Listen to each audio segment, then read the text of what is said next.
Space marines इंसानियत की वो ऊंचाई है जिनके सामने गैलेक्सी की सारी प्रजातियां थर-थर कांपती है, जिसका कारण है स्पेस मरीन्स की अपराजय प्रकृति। लेकिन स्पेस मरीन्स पैदा होते ही अपराजय नहीं होते, उन्हें अपराजय बनाया जाता है। वॉरहेमर 40 के कहानी है ऐसे ही स्पेस मरीन्स की, जिन्होंने ब्रह्मांड में अपनी कभी न मिटने वाली छाप छोड़ी है। और वॉरहेमर 40 की कहानी काफी वाइड स्प्रेड है, जो कि सेपरेट अटेंशन डिमांड करती है। इसीलिए आज की वीडियो में मैं कोई कहानी नहीं बताऊंगा। आज हम बस इतना जानेंगे कि एक स्पेस मरीन का निर्माण कैसे होता है, कैसे एक 50-60 किलो के इंसान को 340 से 600 किलो का दानव बनाया जाता है। डिपेंडिंग ऑन जेनेटिक्स वो कितने किलो का होगा, जो कि आर्मर पहनने के बाद और हथियार उठाने के बाद 500 से 1000 किलो का हो जाता है।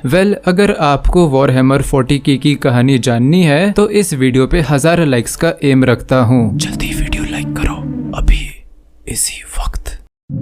हाँ, तो मैं कह रहा था स्पेस मरीन बनने का सफर शुरू होता है रिक्रूटमेंट के साथ। पूरी गैलेक्सी में मल्टीपल हैबिटेबल प्लैनेट्स होते हैं जहां इंसानों को कॉलोनाइज करा जाता है विद मिनिमल पॉसिबल टेक्नोलॉजी, ताकि वो नेचुरली फिजिकली स्ट्रांग हो जाएं लेकिन अनएजुकेटेड रहें, ताकि ये सिर्फ ऑर्डर्स माने और कभी धोखा ना दें। जिसके बाद रिक्रूटमेंट के लिए सभी प्लैनेट्स में से नए नए बैच उठाए जाएंगे जिनके ऊपर फिजिकल, मेंटल और जेनेटिकल टेस्टिंग की जाएगी, और जो सभी टेस्ट में पास हो जाएंगे सिर्फ वही आगे जाके फिजिकल, मेंटल और जेनेटिकल मॉडिफिकेशंस करा पाएंगे। जो फेल हो गए वो वापस घर की तरफ।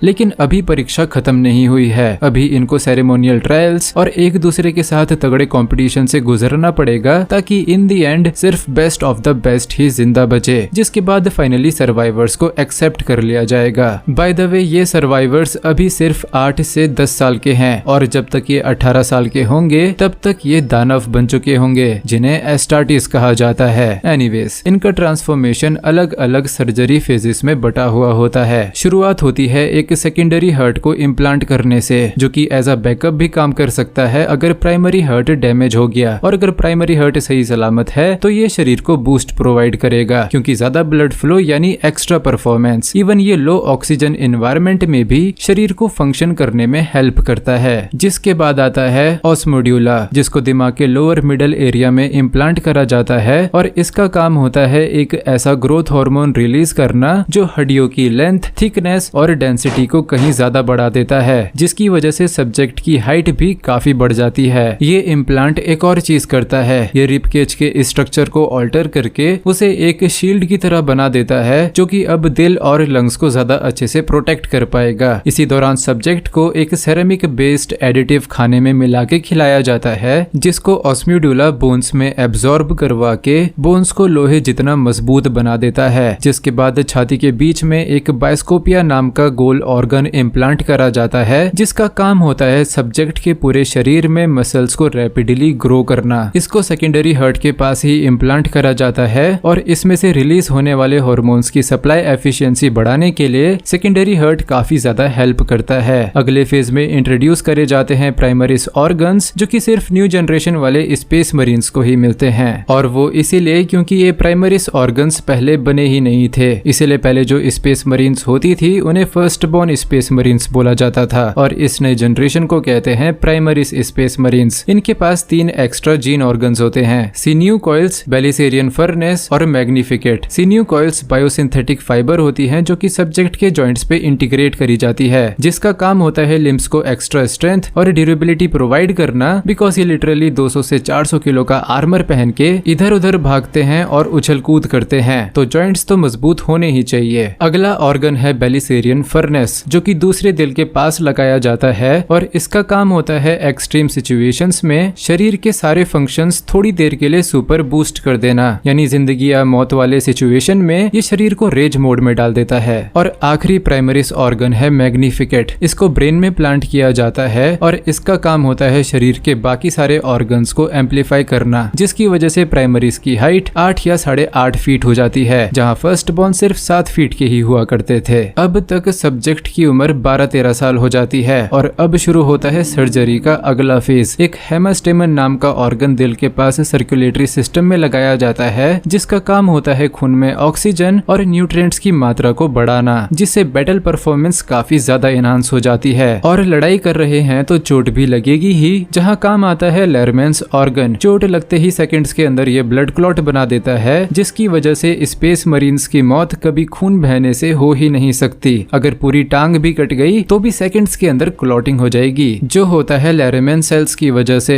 जो खुद को व्हाइट ब्लड सेल्स के साथ अटैच कर लेते हैं और हवा के कांटेक्ट में आते ही अपना काम शुरू कर देते हैं। जिसके बाद आता है अगला ऑर्गन कैटालेप्सियन नोड, जिसको दिमाग के अंदर इम्प्लांट करा जाता है और इसका काम होता है नींद पे काबू करना, जो कि डिमांडिंग सिचुएशंस में पूरे दिमाग को एक ही बारी में ना सुलाकर दिमाग के अलग अलग हिस्सों को एक एक करके सुलाता है, ताकि स्पेस मरीन जागता भी रहे और दिमाग एग्जॉस्ट भी ना हो। ऐसा करके एक स्पेस मरीन पूरे 2 हफ्तों तक लगातार जाग सकता है। बट ऑब्वियसली ये भी इंसान ही है, तो 2 हफ्तों तक जागना सिर्फ एक्सट्रीम सिचुएशंस के लिए है, वरना नॉर्मली इन लोगों के लिए दिन में 4 घंटे की नींद इनफ रहती है। लेकिन कैटालेप्सियन नोड को कंट्रोल और उसका पोटेंशियल यूज करने के लिए सब्जेक्ट्स की हिप्नोथेरेपी करनी बहुत जरूरी होती है। बिना हिप्नोथेरेपी के ये कैटालेप्सियन के साथ मेंटली कनेक्ट नहीं हो पाएंगे, जिसकी वजह से उसको अच्छे से यूज भी नहीं कर पाएंगे, तो जरूरी तो है। जिसके बाद आता है अगला फेज प्रियोमनोर, एक पेट के ऊपर प्लांट होने वाला ऑर्गन, जो कि एक प्री स्टमक की तरह परफॉर्म करता है। मरीन्स जो भी खाते हैं, अगर उसमें टॉक्सिन्स हुए तो ये ऑर्गन उन टॉक्सिन्स को न्यूट्रलाइज करके खाने को प्राइमरी स्टमक में भेज देता है, जिसकी वजह से इन्हें कभी फूड पॉइजनिंग नहीं होती। अगला ऑर्गन है ओमोफेजिया, जिसको स्पाइन के ऊपर सेंट्रल नर्वस सिस्टम और प्राइमरी स्टमक के साथ अटैच करके इम्प्लांट करते हैं। इसका काम होता है मेमोरीज और एक्सपीरियंसेस एक्सट्रैक्ट करना। अगर मरीन किसी भी क्रीचर का मांस खाता है या फिर खून पीता है, तो मरीन का दिमाग उस क्रीचर की मेमोरीज को देख सकता है, जिसकी वजह से मरीन्स को हॉस्टेज रखने की जरूरत नहीं पड़ती। अगर जानकारी चाहिए तो बस अपने दुश्मन को मार के खा लो और मरीन को जो भी जानकारी चाहिए वो उसके दिमाग में आ जाएगी। यहाँ तक कि ये लोग मांस खा के अपने टारगेट की स्पीशीज और बाकी जेनेटिक जानकारी भी पता लगा सकते हैं। जिसके बाद इम्प्लांट करा जाता है मल्टी लंग, प्राइमरी फेफड़ों के बगल में एक एक्स्ट्रा फेफड़ा, जो कि नॉर्मल कंडीशंस में एक्स्ट्रा ऑक्सीजन प्रोवाइड करके परफॉर्मेंस को बूस्ट करता है। और अगर मरीन किसी टॉक्सिक एनवायरनमेंट या फिर अंडर वाटर सिचुएशन में फंस जाए तो एक स्फिंक्टर प्राइमरी लंग्स को बंद कर देता है और सिर्फ मल्टी लंग परफॉर्म करने लगता है। और भले ही इसका वॉल्यूम प्राइमरी लंग्स के कंपैरिजन में कम है, लेकिन ये हॉस्टाइल एनवायरनमेंट में भी मरीन्स के शरीर को लड़ने लायक ऑक्सीजन प्रोवाइड कर सकता है। इतनी सारी सर्जरीज होने के बाद सब्जेक्ट अब तक 15-16 साल का हो चुका होता है। और अब सर्जरीज का जो अगला फेज है वो सबसे ज्यादा हैवी होता है, क्योंकि अब तक एक फेज में सिर्फ 2-3 ऑर्गन्स इम्प्लांट करे जा रहे थे, लेकिन इस फेज में काफी सारे ऑर्गन्स इम्प्लांट होने वाले हैं। स्टार्टिंग विद ऑक्यूलोब, एक दिमाग में लगने वाला ऑर्गन, जो कि आंखों को फर्दर मॉडिफिकेशंस के लिए प्रिपेयर करता है, जिन मॉडिफिकेशंस के होने के बाद और आंखों के हील होने के बाद मरीन्स लो लाइट में भी क्लियरली देख सकते हैं और टेलीस्कोपिक विजन भी अचीव कर सकते हैं, जिसके लिए इन्हें एक और हिप्नोथेरेपी लेनी पड़ती है ताकि अपनी मॉडिफाइड आंख को अच्छे से कंट्रोल कर सके। अगला ऑर्गन है लाइमेंस ईयर, जो कि मरीन्स की हियरिंग एबिलिटी मल्टीपल टाइम्स बढ़ा देता है और साथ में मरीन्स के शरीर को बेटर बैलेंस और मोशन सिकनेस से छुट्टी भी प्रोवाइड करता है, जिसको अच्छे से कंट्रोल करने के लिए फिर से हिप्नोथेरेपी की जरूरत होती है। अगला है सूसान मेम्ब्रेन, जिसको दिमाग के ऊपर लगाया जाता है और कंट्रोल करने के लिए हिप्नोथेरेपी ली जाती है। फिर से इसका काम होता है मरीन की जान बचाना। ये मैनुअली और ऑटोमेटिकली दोनों तरह से एक्टिवेट हो जाता है और एक्टिवेट होते ही एस्टार्टिस का शरीर म्यूक्रेनॉइड के थ्रू एक वैक्सी मटेरियल से कंप्लीटली कवर कर देता है और सारे ऑर्गन्स को एक स्टेसिस जैसे सस्पेंडेड एनिमेशन में डाल देता है, जहां मरीन का शरीर इसी हालत में सेंचुरीज सर्वाइव कर सकता है ताकि बाद में उसे रिवाइव कर सके। अगला ऑर्गन है मेलानोक्रोम, जो स्किन की पिगमेंटेशन को कंट्रोल करता है और रेडिएशन को रेजिस्ट करता है। इन्वायरमेंट में जितना ज्यादा रेडिएशन होगा, मरीन्स की स्किन उतनी ज्यादा डार्क हो जाएगी। अगला ऑर्गन है ओलिटिक किडनी, जो कि खून में से टॉक्सिन्स को फिल्टर आउट कर सकती है। इवन अगर कोई मरीन को जहरीला इंजेक्शन मार दे या फिर कोई जहरीला क्रीचर काट ले, तो ये ऑर्गन उस जहर को भी न्यूट्रलाइज कर देगा। न्यूट्रलाइजेशन के टाइम पे सेकेंडरी हार्ट भी पूरे शरीर के खून को पंप करने में सारी जान लगा देता है, जिसकी वजह से जहर न्यूट्रलाइज करते समय मरीन्स बेहोश भी हो जाते हैं।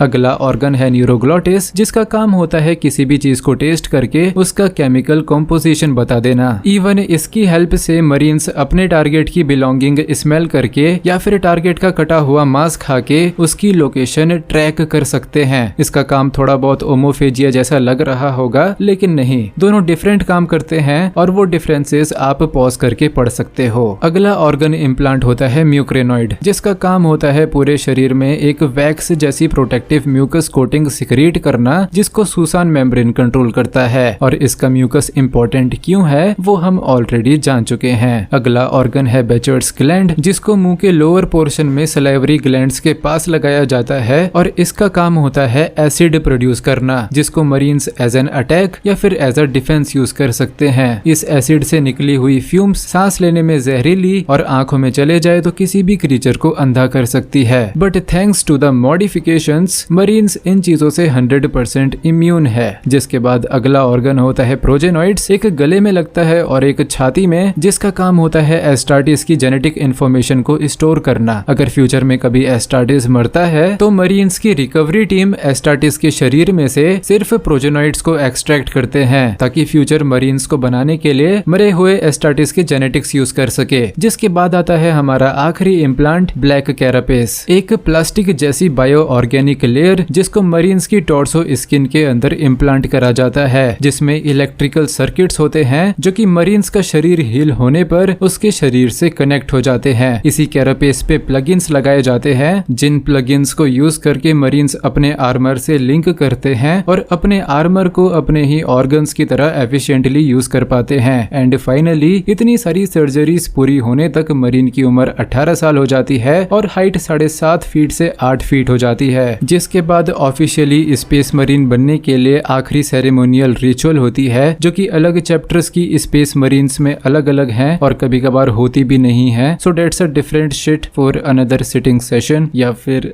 Shitting session.